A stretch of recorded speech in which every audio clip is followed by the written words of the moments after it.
Ok, bonjour, on va essayer déjà de tester une nouvelle façon de faire des vidéos et ensuite de parler de la différenciabilité.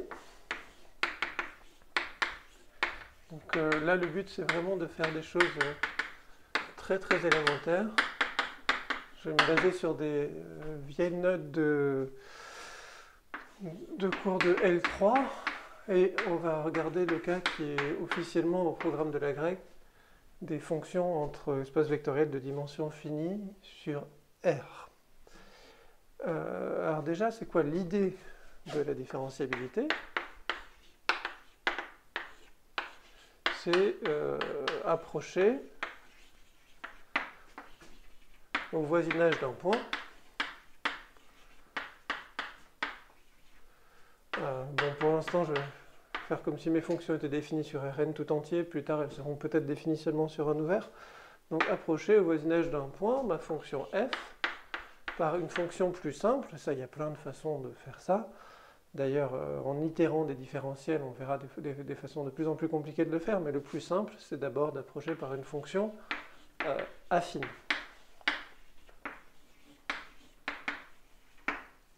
C'est quoi en dimension 1? Donc, dimension 1, je veux dire de R dans 1. J'ai une fonction, et je voudrais regarder f, disons, au voisinage de ce point-là. Bon, alors, c'est quoi la première approximation qu'on peut faire? C'est de dire, oui, bon, ok, f, si je suppose qu'elle est continue,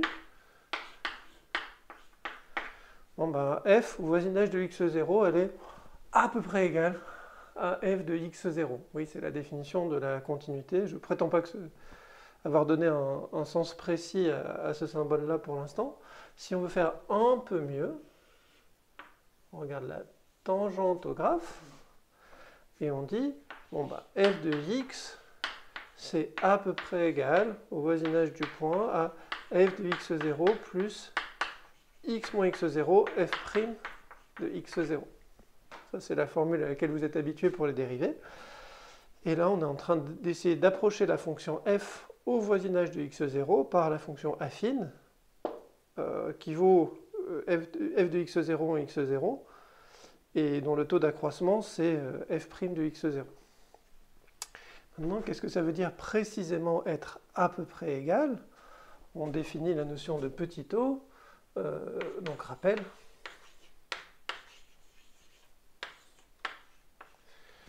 Je vais juste utiliser des petits taux de xn, petit taux de x. F étant, on écrit f de x égale petit taux de x, alors au voisinage de x0.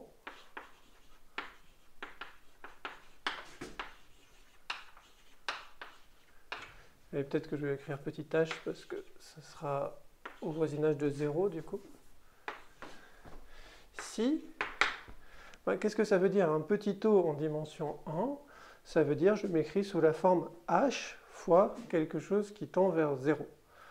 Ici, ben, ça veut dire qu'on peut écrire si f de h sur la norme de h ici c'est un élément de Rn, vous prenez la norme que vous voulez puisqu'elles sont toutes équivalentes, et si f de h sur norme de h tend vers 0, quand h tend vers 0.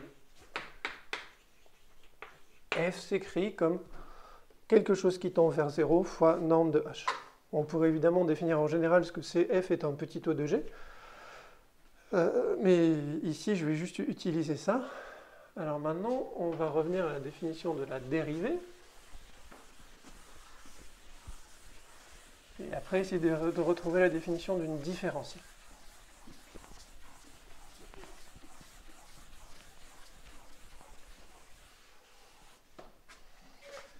Donc la dérivée, il y a toujours le dessin ici. Donc on a f qui va de u dans R, u en ouvert de R, et on peut penser que c'est juste un intervalle. Un ouvert de R, c'est une réunion d'intervalles, c'est les composantes connexes. Et si on se place au voisinage d'un point, un ouvert de R, c'est une union dénombrable d'intervalles ouverts. Au voisinage d'un point, ce qu'on voit, c'est un petit intervalle ouvert. Et x0 étant U, on dit que f est dérivable en x0 si f de x0 plus h s'écrit comme f de x0 plus... Oh, je vais devoir écrire, pardon. Je vais écrire mieux. Si il existe un certain, je sais pas, L en R, tel que f de x0 plus h s'écrit sous la forme f de x0 plus L fois h plus un petit o de h. Et tous mes petits o, je ne vais pas le repréciser à chaque fois, mais tous mes petits o, c'est pour h dans un voisinage de 0, pour h qui tend vers 0. Donc f de x0 plus h, x on y pense comme x0 plus un petit déplacement h, f de x0 plus h, c'est f de x0 plus h fois f' de x0, et le à peu près égal est devenu maintenant rigoureux quand on dit à peu près égal au sens où l'erreur, la différence entre ça et ça, quand je divise par h, par valeur absolue de h, en dimension 1, ça tend vers 0. Évidemment, c'est aussi la même chose que de dire que si je fais f de x0 plus h moins f de x0 sur h, ça fait L plus un petit o de 1 tend vers L quand h tend vers 0. Donc on retrouve en dimension 1 la définition d'une dérivée comme la limite d'un taux d'accroissement. Maintenant, qu'est-ce qui se passerait si j'essayais de faire ça en dimension supérieure?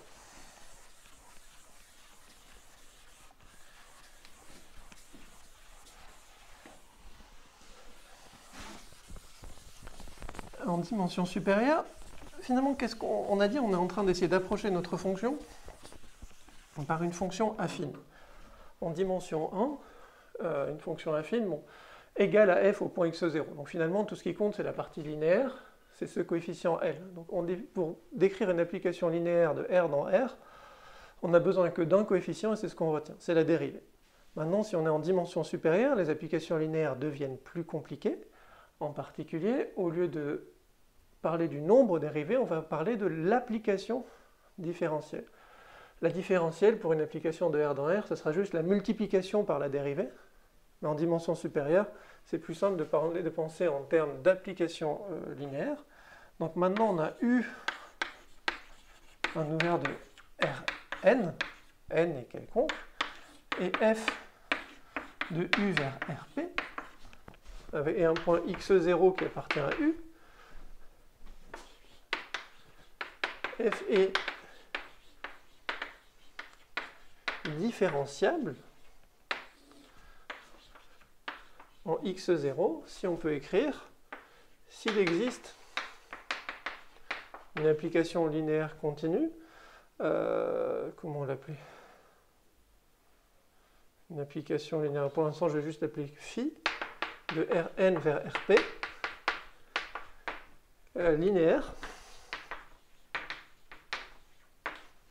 est telle que f de x0 plus h s'écrivent sous la forme. Ça, c'est bien défini pour h suffisamment petit, puisque x0 est dans U. Pour n'importe quel h petit, x0 plus h est aussi dans U.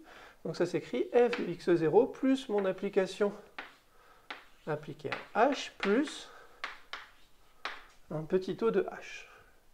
Donc c'est exactement la même chose que la définition de la dérivée. En dimension 1, l'application phi, c'est l'application de multiplication par la dérivée. Et on dit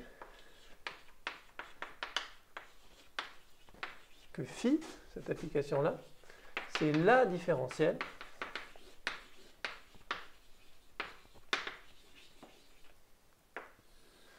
de f en x0.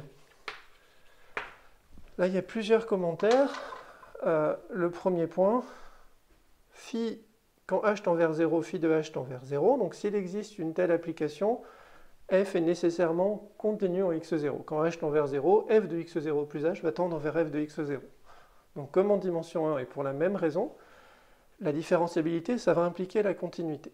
L'autre point, c'est qu'ici j'ai dit la différentielle, c'est peut-être pas complètement clair, au moins sur la définition, qu'il ne peut pas en exister deux.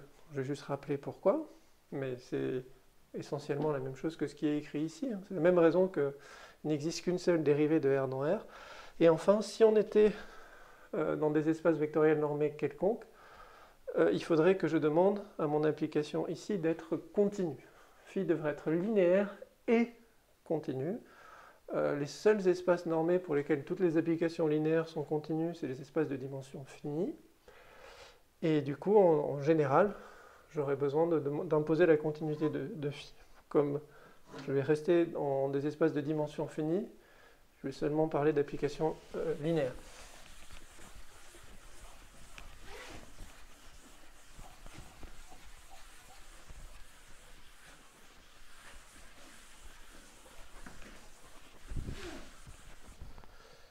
Et ouais, je vais peut-être redire. D'abord, il faut que je justifie pourquoi c'est unique. Je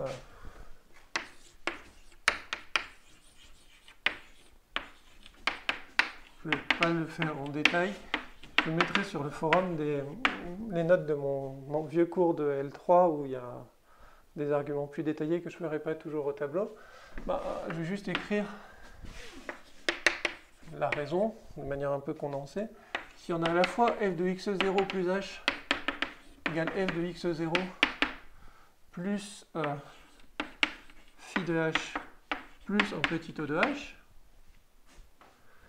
et f de x0 plus h égale f de x0 plus une autre application linéaire psi plus un petit o de h, alors, quand je fais la différence des deux, ça fait 0, ça fait 0. Donc d'un côté, j'ai phi de h moins psi de h, plus quelque chose de négligeable devant norme de h, qui vaut 0. Autrement dit, phi et psi, deux différentiels possibles, vérifient que leur différence est un petit o de h. Mais ça, pour des applications linéaires,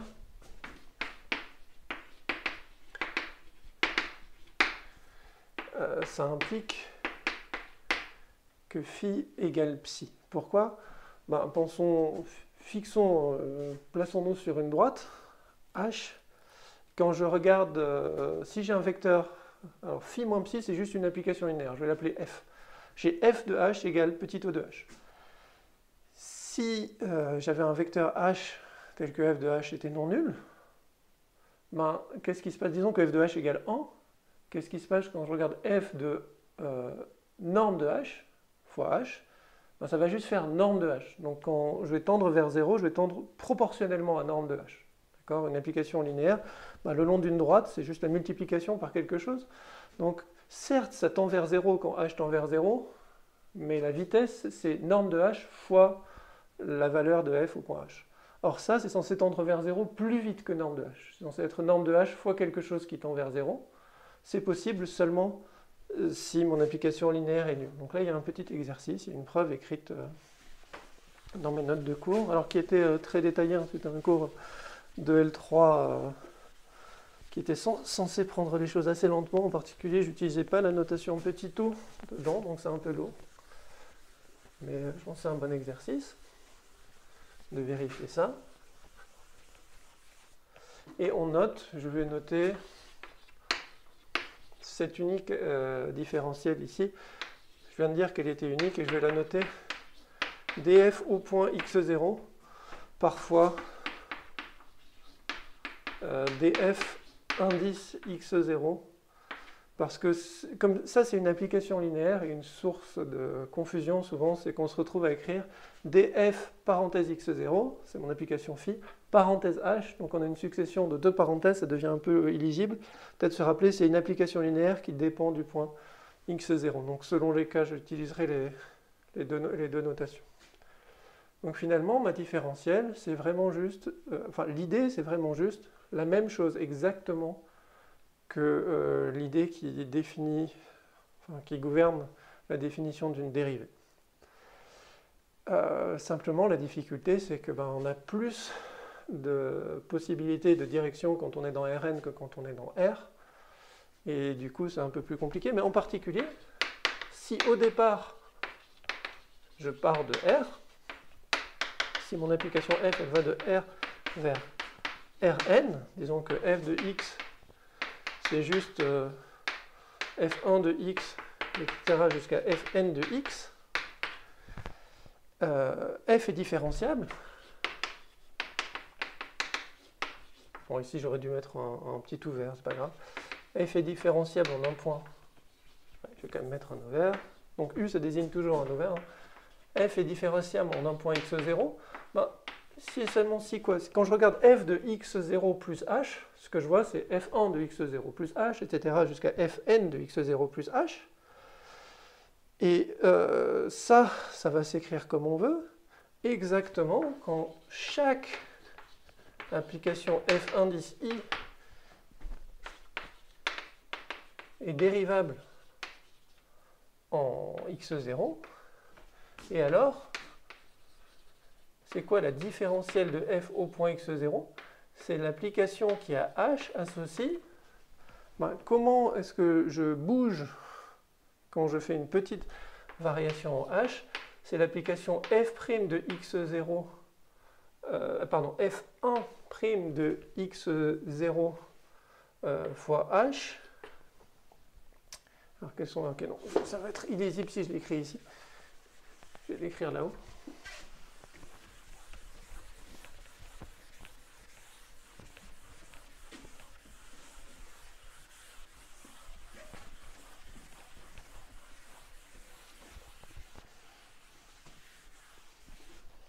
Donc ici, il faut se rappeler que je pars dans...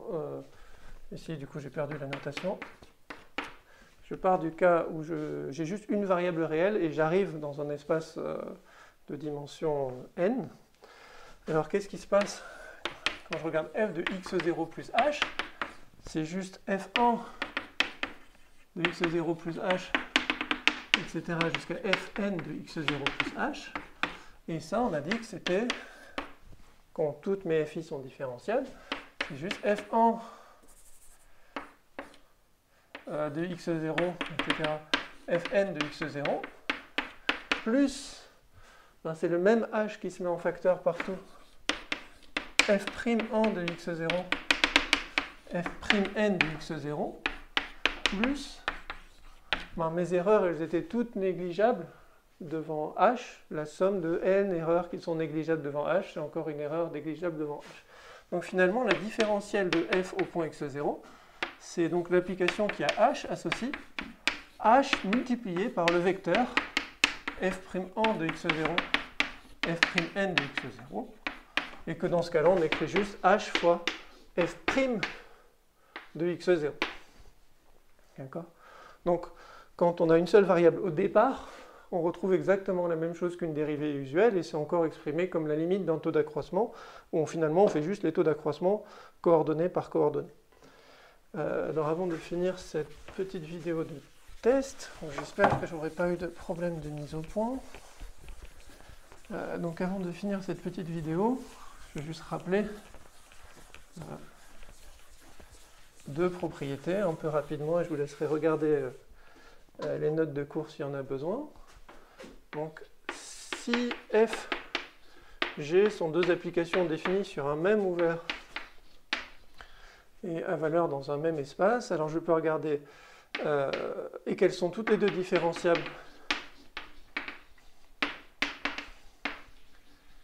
en un point x0, alors la combinaison linéaire, disons f plus lambda fois g, ou pour des constantes lambda et mu, est aussi différenciable.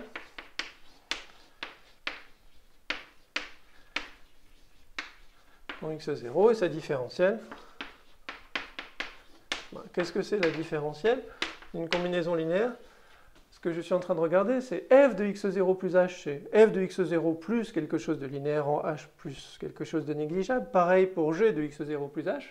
Quand je fais la somme des deux lignes, j'obtiens que lambda f plus mu g en x0 plus h, c'est sa valeur en x0 plus lambda fois la différentielle de f en x0 appliqué à h, plus mu fois la différentielle de g en x0 appliqué à h, plus lambda fois une erreur négligeable devant h, plus mu fois une erreur négligeable devant h, qui est finalement juste un petit taux de h. Donc une combinaison linéaire d'applications différenciables en un point est encore différenciable, et sa différentielle, c'est juste la combinaison linéaire correspondante. Dernière chose avant d'arrêter cette vidéo, la règle de la chaîne. Bon, dans la prochaine vidéo, on fera le point de vue matriciel, dérivé partiel, etc. Mais je vais juste essayer d'écrire la règle de la chaîne.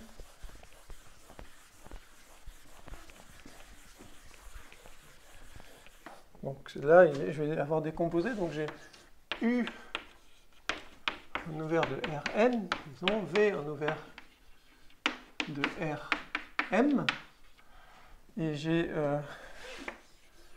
G qui va, alors je vais regarder F rongé, donc qui va de U dans V, F qui va de V vers un autre espace de dimension finie, P, je suppose que G est différenciable en un point x0 élément de U. Je vais regarder F rongé, qui est bien défini, parce que je vais supposer que G était à valeur dans un ensemble où F était défini.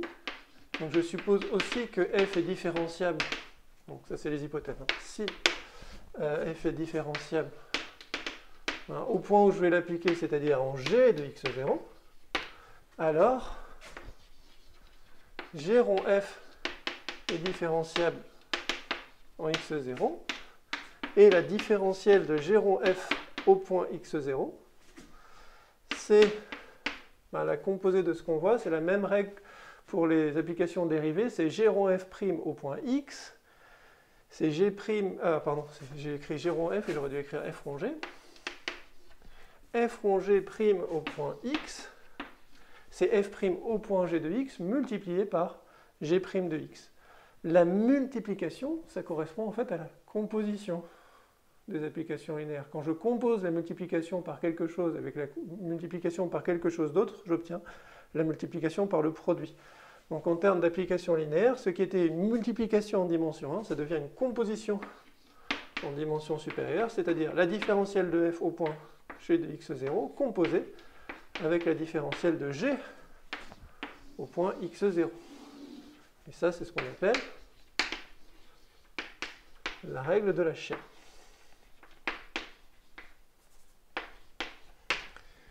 Donc il n'y a absolument aucun mystère là-dedans, mais ça pose souvent des problèmes d'application. Oui, pourquoi est-ce que c'est vrai? Qu'est-ce que c'est f rongé de x0 plus h? Donc là, je vais l'écrire de manière un peu synthétique, un argument plus détaillé dans les notes de cours. Donc g est différentiel en x0.